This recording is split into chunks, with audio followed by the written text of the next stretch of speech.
Tumbuh dewasa, aku berkali-kali keluar masuk sistem asuhan anak. Mamaku bukan contoh orang tua yang baik. Beliau memiliki 2 orang anak lainnya, dan seringkali mama meninggalkan kami tanpa makanan, sampai aku dan saudara-saudaraku memakan pelapis tembok. Itu tidak berdampak banyak, hanya mengurangi rasa lapar kami.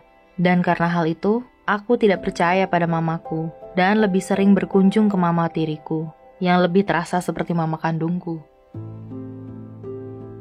Mama tiriku selalu menerimaku dengan tangan terbuka, dan walaupun ia sendiri juga memiliki anak lelaki, Jake, yang berusia di awal 20 tahunan. Beliau selalu memperlakukanku layaknya keluarga. Satu malam, aku bertengkar dengan mama. Aku tidak bisa menahan rasa laparku lagi, dan lari ke rumah mama tiriku. Segera setelah aku sampai di sana, ia memberitahuku bahwa aku bisa tinggal di sana selama yang kuinginkan.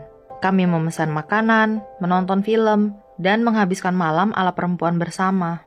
Kemudian hari mulai larut, dan mama tiriku mengatakan aku bisa tidur dengannya di kamarnya. Tadinya aku tidak tahu harus apa. Otakku masih menyusul tubuhku, jadi aku berbaring di balik selimut. Semakin lama aku berbaring, aku merasa ada tangan yang bergerak di kakiku dan mencengkram pahaku dengan kuat hingga meraih bagian pinggir baju tidurku. Aku tidak mengerti apa yang terjadi. Aku ingin membangunkan mama tiriku, tapi aku ketakutan. Jadi aku berbaring di sana membeku, berharap ini hanyalah mimpi. Perlahan kesadaranku kembali, dan tahu aku harus melakukan sesuatu. Aku tidak boleh membiarkan ini terus-menerus.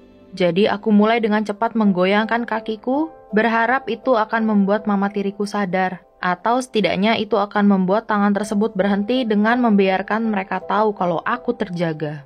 Jantungku mulai berdegup kencang di dadaku, dan dengan takut, aku meyakinkan diri keluar dari sana.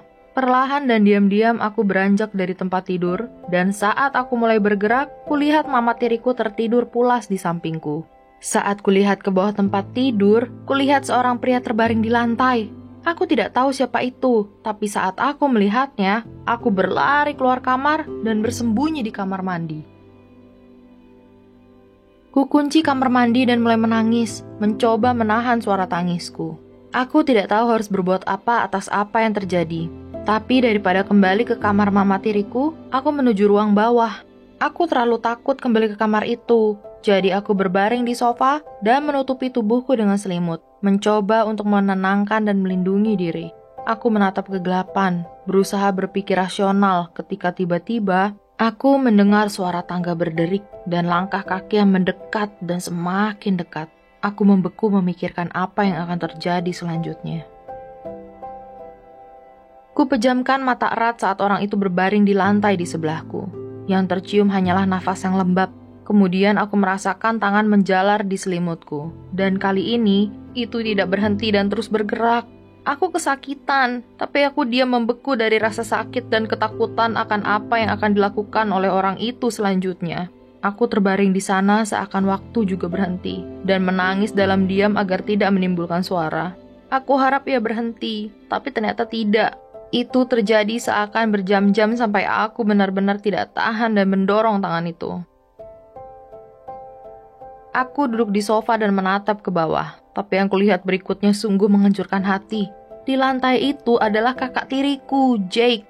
Aku hampir saja muntah tapi berusaha menahannya. Aku masih ingat dengan jelas kaos yang ia pakai, berwarna biru gelap dengan tulisan Pringle di bagian kiri atas dan wajah lugunya seakan berpura-pura tidur, tidak peduli atas perbuatan yang telah dilakukannya padaku. Aku berlari ke atas dan mengunci diri di kamar mandi, akhirnya menangis dengan sesunggukan. Aku tidak ingat berapa lama di sana, tapi saat tersadar, aku berada di lantai kamar mandi. Segera setelah aku buka pintu, mama tiriku menunggu di luar, bertanya kemana diriku dan bagaimana aku berakhir di kamar mandi. Aku tidak tahu harus menjawab apa, dan justru mendorong untuk melewatinya dan dengan cepat mengambil semua barang milikku. Aku tidak ingin berlama-lama di sana, dan secepatnya berlari ke rumah sebisaku. Malam itu, aku memberanikan diri mengirim pesan ke Jake dan mengatakan padanya, "Aku terjaga malam itu." Dan dibalasnya dengan, "Hah?" Aku tahu apa yang ia lakukan padaku, dan semakin aku berusaha membuatnya mengakuinya, ia semakin membuatku merasa aku hanya mengarang semata. Ia mulai berkata seperti, "Ih, siapa yang melakukan hal seperti itu pada adiknya sendiri?" Aku bahkan mulai meragukan diri sendiri apa benar itu hanya perasaanku saja. Tapi aku tidak mengarang. Itu membuatku merasa sebaiknya aku tidak bercerita pada siapapun. Aku hanya perlu memendam itu semua, dan semakin aku berusaha melupakannya, itu justru semakin mempengaruhiku. Aku akhirnya menjauhi semua orang, berpikir orang-orang di sekitarku akan melakukan hal yang sama seperti yang Jake lakukan, dan bahkan tidak mempercayaiku. Aku tidak bisa tidur dan mulai berhenti makan. Aku selalu merasa kulit dan badanku kotor. Aku merasa bodoh karena tidak menghentikan hal itu saat aku bisa, dan menyesal tidak membangunkan mama tiriku. Semakin ku ingin memberitahu seseorang, aku berakhir meragukan diriku sendiri apakah sebaiknya aku lakukan. Aku tidak bisa melupakan apa yang terjadi. Setiap goresan di tubuhku seperti aku sedang menghalau tangan dingin kakak tiriku dariku. Aku tidak bisa menghentikannya, dan di bulan November, kupikir akan mudah bagiku jika aku pergi. Mama tiriku menemukan surat berisikan detail kejadian yang kualami. Di surat itu, kutulis apa yang Jake lakukan dan bagaimana itu mempengaruhi hidupku dengan buruk. Mama tiriku benar-benar putus asa saat membacanya, tapi ia menolak percaya padaku dan memilih anak lelaki kesayangannya. Beliau menuduhku berbohong dan mengatakan bahwa aku egois. Seluruh duniaku hancur berkeping-keping saat ia berpaling dariku.